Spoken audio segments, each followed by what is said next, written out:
اعوذ باللہ من الشیطان الرجیم بسم اللہ الرحمن الرحیم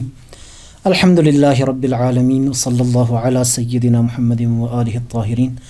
عزیزان محترم، قرآن کریم کی جامعیت کے حوالے سے ہماری گفتگو کا سلسلہ جاری تھا۔ دو نظریات پہلے بیان ہوئے، ایک افراطی نظریہ تھا جو یہ کہتا تھا کہ ہر چیز کا تذکرہ قرآن کریم کے اندر موجود ہے، اور ایک تفریطی نظریہ تھا جو یہ کہتا تھا کہ قرآن کریم کے اندر صرف جو انفرادی مسائل ہیں ان کا تذکرہ موجود ہے، لیکن اجتماعیات سے قرآن کا گویا کوئی رابطہ اور تعلق نہیں ہے۔ لیکن ان کے درمیان جو درمیانی نظریہ ہے اور جو درست نظریہ ہے استاد مصباح یزدی کے بقول، اس نظریے کو ہم یہاں آپ کی خدمت میں پیش کریں گے۔ عزیزان محترم، اگرچہ یہ بات درست ہے کہ قرآن کریم کی بعض آیتوں میں جو ظاہر ہے اس سے ہمیں یہ لگتا ہے کہ قرآن ہر چیز کا بیان ہے، تبیان لکل شیء، ہر امر کا بیان قرآن کریم کے اندر موجود ہے، لیکن خود ان آیات کا جو سیاق سباق ہے، ان کا جو کانٹیکسٹ ہے، اگر آپ اس کو دیکھیں تو وہاں سے آپ کو یہ پتہ چل جائے گا کہ در حقیقت وہاں اور ہدایت اور حقیقی جو سعادت ہے انسان کی، اس کے حوالے سے جتنی چیزوں کی، جتنے امور کی ضرورت ہے، ان سب کا تذکرہ قرآن کریم کے اندر موجود ہے۔ اسی طرح سے قرآن کریم کی وہ آیات جو قرآن کے اہداف کو بیان کرتی ہیں کہ قرآن اپنے حوالے سے کہتا ہے کہ میرا ہدف، میرا مقصد کیا ہے، ان سے بھی ہمیں یہ بات سمجھ آ جاتی ہے کہ یہ جو تیسرا نظریہ ہے یہی درست ہے، اور قرآن کریم کے جو حقیقی مفسر ہیں یعنی اہل بیت اطہار علیہم السلام، جب ان کی طرف ہم رجوع کرتے ہیں تو وہاں سے بھی ہمیں یہ پتہ چل جاتا ہے کہ تبیانا لکل شیء اگر کہا ہے قرآن نے اپنے حوالے سے کہ ہر چیز کا بیان ہے اپنے حوالے سے، ظاہراً اگر ایسا کہا ہے تو وہاں پر مراد کیا ہے، انشاءاللہ اس حوالے سے تھوڑی سی ڈیٹیل آپ کی خدمت میں۔ عزیزان محترم، آپ یہ جانتے ہیں کہ دین کے سارے احکام، تمام تر تفصیلات اور تمام تر جزیات، واضح سی بات ہے، قرآن کریم کے اندر موجود نہیں ہیں۔ مثلاً کوئی آپ سے کہیں کہ نماز کی جو رکعتیں ہیں ان کی تعداد قرآن کریم سے دکھائیں تو واضح سی بات ہے کوئی نہیں دکھا سکتا۔ اسی طرح سے زکوٰۃ کی جو ڈیٹیلز ہیں، حج کی جو تفصیلات ہیں، وہ اگر کوئی آپ سے کہیں کہ قرآن کریم کے اندر سے دکھائیں تو واضح سی بات ہے کوئی نہیں دکھا سکتا۔ تو خود دین کی تمام تر تفصیلات قرآن کریم کے اندر موجود نہیں ہیں، بلکہ ان تفصیلات کے حوالے سے خود قرآن نے ہمیں ارجاء دیا ہے اور ہمیں رجوع کرنے کا حکم دیا ہے کہ ہم قرآن کے جو حقیقی مفسرین ہیں یعنی اہل بیت اطہار علیہ السلام، ان کی طرف رجوع کریں اور وہ ہمیں بتائیں گے کہ ان کی ڈیٹیل اور تفصیلات کیا ہے۔ لہٰذا یہاں پر اس حوالے سے گفتگو کرنے کی ضرورت ہے کہ انسان کی ہدایت کے لیے اور انسان کی حقیقی سعادت کے لیے کون سی چیزیں ایسی ہیں جن کی ضرورت ہے، اور ان حقائق کو بیان کرنا ضروری ہے۔ آپ جانتے ہیں کہ انسان کی جو ضرورتیں ہیں وہ دو طرح سے ہیں۔ یہاں پر ایک وہ امور جو انسان کی اخروی سعادت، حقیقی سعادت، البتہ اخروی بھی ہے اور اس دنیا میں بھی جو حقیقی سعادت ہے انسان کی، جو قرآن جسے سعادت سمجھتا ہے، اور انسان کی ہدایت اور اس کے کمال کے لیے جو چیزیں ضروری ہیں، ایک یہ ضروریات ہیں۔ دوسری کچھ ضرورتیں ایسی ہیں جو انسان کی مادی زندگی سے مربوط ہیں، یعنی جب تک انسان اس مادی دنیا میں زندگی گزار رہا ہے یہاں پر ان چیزوں کی ضرورت ہے، لیکن اگر اس مادی دنیا سے انسان چلا جائے، عالم برزخ میں چلا جائے، عالم آخرت میں چلا جائے، واضح سی بات ہے وہاں پر یہ والی ضرورتیں نہیں ہوں گی۔ تو مادی خوشحالی سے متعلق وہ امور ہیں۔ تو یہاں پر قرآنی آیات کے مطابق قرآن کریم ان تمام ضروریات، یعنی جو پہلی قسم ہے، ان تمام ضروریات کے حوالے سے ہماری رہنمائی کرتا ہے، جو ضروریات ہماری حقیقی سعادت اور ہدایت کے لیے ضروری ہیں۔ کبھی اجمال کے ساتھ یعنی مختصر انداز میں، اور کبھی ڈیٹیل اور تفصیل کے ساتھ قرآن کریم نے گفتگو کی ہے۔ بطور مثال اگر قرآن کریم نے اپنے اہداف کے حوالے سے کہا کہ میرا ایک ہدف جو ہے وہ یہ ہے کہ ایک عادلانہ معاشرے کا قیام جو ہے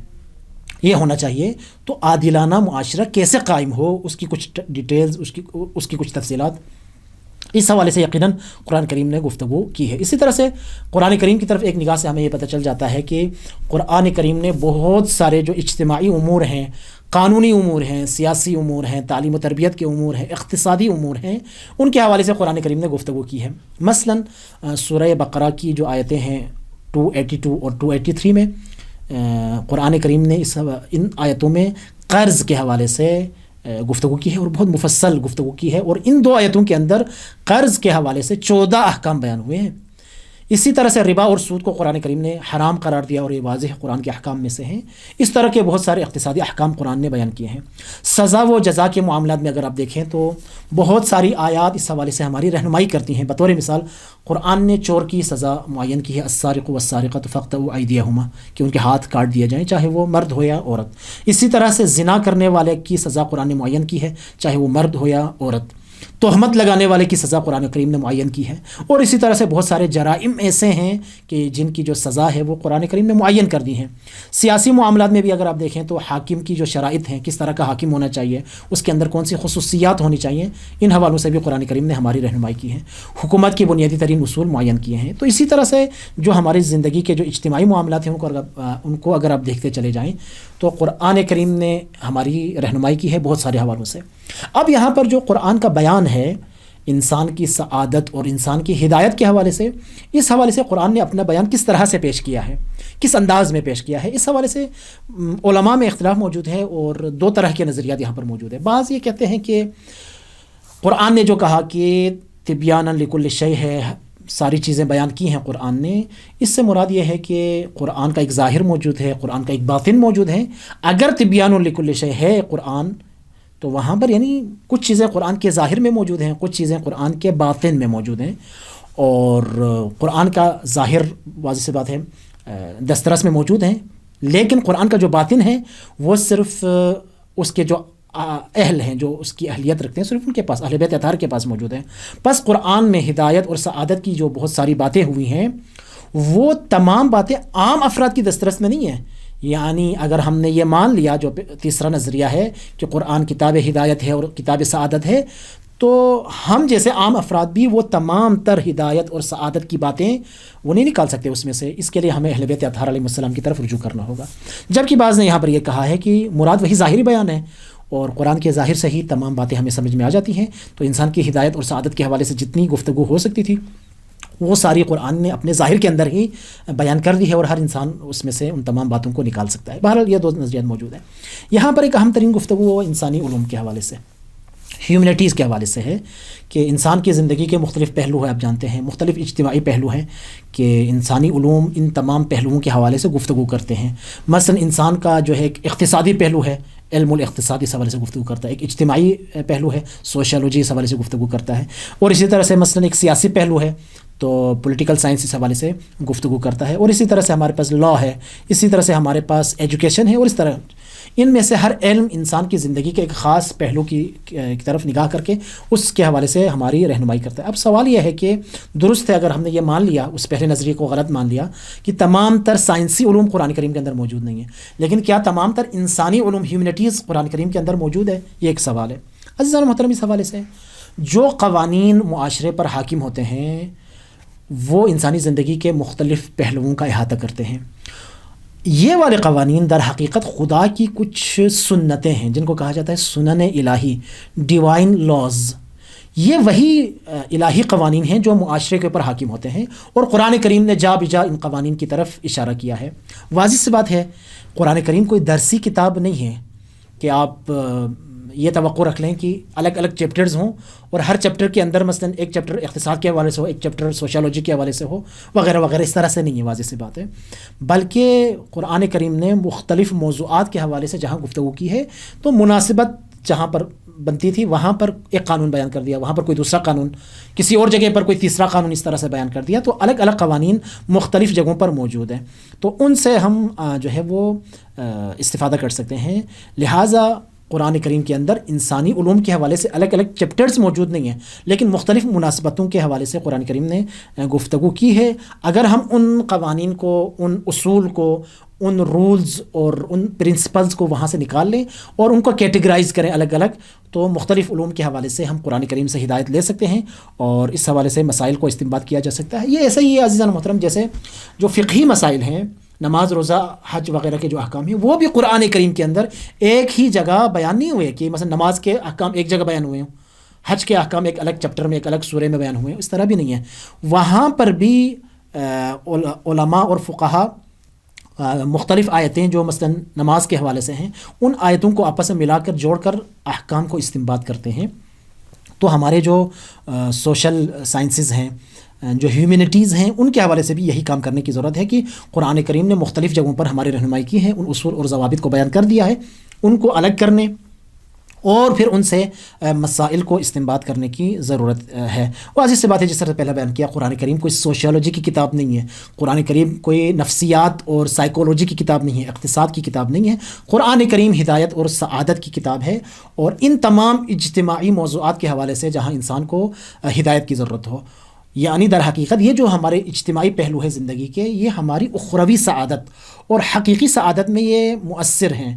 اور یہ عمل دخل رکھتے ہیں، ان کی تاثیر موجود ہے، لہٰذا ان حوالوں سے قرآن کریم نے ہماری ہدایت کی ہے۔ اسی طرح سے عزیزان محترم، قرآن کریم کوئی سائنس کی کتاب بھی نہیں ہے، یعنی قرآن کریم نے اگرچہ اپنے اندر کائنات کی مختلف حقیقتوں کو بیان کیا ہے، لیکن قرآن کا جو اصل مقصد ہے وہ ہدایت ہے وہاں پر بھی، یعنی وہاں پر سائنس کو بیان کرنا یہ مد نظر نہیں ہے۔ بطور مثال، یعنی اصل جو ہدف ہے وہ ہدایت ہے۔ بطور مثال، قرآن کریم نے اگر آسمان اور زمین کی تخلیق کے حوالے سے مختلف تفصیلات بیان کی ہیں، تو وہاں پر بطور مثال یہ ہو سکتا ہے کہ خداوند متعال کی عظمت کو بیان کرنا، خدا کی خالقیت کو بیان کرنا، یا خدا کی قدرت کو بیان کرنا یہ مد نظر تھا۔ یا مثلا قرآن کریم نے موسم بہار کے حوالے سے اور اس میں مختلف سبزوں کے اگنے کے حوالے سے اگر گفتگو کی ہے، تو وہاں شاید انسانوں کو معاد سمجھانا یہ قرآن کریم کا ہدف تھا۔ تو اسی طرح سے مثلا بطور مثال، اگر زمین اور آسمان کی تخلیق میں غور و فکر کرنے کے حوالے سے قرآن نے اگر ہمیں دعوت دی ہے، تو وہاں پر شاید ممکن ہے کہ قرآن کریم نے کائنات کے اندر جو نظم ہے، جو ترتیب ہے، اس کو دکھانا، اس کے اندر ہمیں غور و فکر کرنے کی دعوت دی ہے، تاکہ اس کے ذریعے سے ہم خدا تک پہنچ جائیں اور خدا کی وحدانیت کو ہم مان لیں اور اس کا اقرار کریں، اور خدا کے علم، خدا کی قدرت، خدا کی حکمت وغیرہ تک ہم پہنچ جائیں۔ اسی طرح سے قرآن کی اس طرح کی جتنی بھی آیتیں ہیں، ان میں خداوند متعال کی عظمت کی طرف اشارہ کرنا اور توجہ دلانا، انسان کے اندر خدا کی جو نعمتیں ہیں ان کے حوالے سے شکر کا احساس ایجاد کرنا، اور اسی طرح سے انسان کی فطرت کو بیدار کرنا، انسان کو غور و فکر کی دعوت دینا، اور اس بات کا ادراک کر لینا کہ اس کائنات پر ایک ہی نظام حاکم ہے، اور اس کائنات کے اندر جو نظام ہے، اس نظام کا کوئی چلانے والا ہے، اور خدا کی جو مختلف صفتیں ہیں، علم، قدرت، حکمت وغیرہ، ان کی طرف توجہ کرنا، اور اسی طرح سے معاد کی طرف توجہ دلانا، یہ مختلف وہ اہداف ہیں جن کے لیے قرآن کریم نے مختلف جو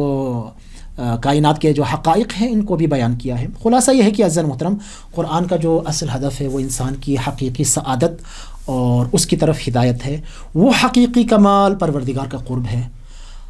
اس کے پروردگار کے رنگ میں ڈھل جانا ہے، صبغت اللہ، ومن احسن من اللہ صبغۃ، خدا کے جو اسماء ہیں، جو صفات ہیں، ان کی تجلی اپنے اندر ایجاد کرنا ہے۔ خدا کے اندر اگر علم ہے تو ہم اپنے اندر علم ایجاد کریں، قدرت ہے تو ہم اپنے اندر قدرت ایجاد کریں، حکمت ہے تو ہم اپنے اندر حکمت ایجاد کریں، اور اسی طرح سے ہم رنگ الہی میں ڈھلتے چلے جائیں۔ اب اس مقصد کے لیے جو چیزیں لازم تھیں، جو چیزیں ضروری تھیں، جو چیزیں مفید تھیں، ان سب کا تذکرہ قرآن کریم کے اندر موجود ہے، اور ان حوالوں سے قرآن کریم نے، چاہے ان کا تعلق انفرادی زندگی سے ہو، چاہے ان کا تعلق اجتماعی زندگی سے ہو، ان حوالوں سے قرآن کریم نے ہماری ہدایت کی ہے۔ خداوند متعال کی بارگاہ میں ہی دعا ہے کہ خداوند متعال ہمیں اپنی زندگی کے اصل اور حقیقی مقصد اور ہدف کو سمجھنے اور قرآن کریم کے نور سے ہدایت لیتے ہوئے اس حقیقی مقصد اور ہدف کے تحت اور اس تک پہنچنے کے لیے ہمیشہ قدم اٹھانے کی خداوند متعال ہم سب کو توفیق عنایت فرمائے۔ ربنا تقبل منا انک انت السمیع العلیم، بجاہ محمد و آلہ الطاہرین۔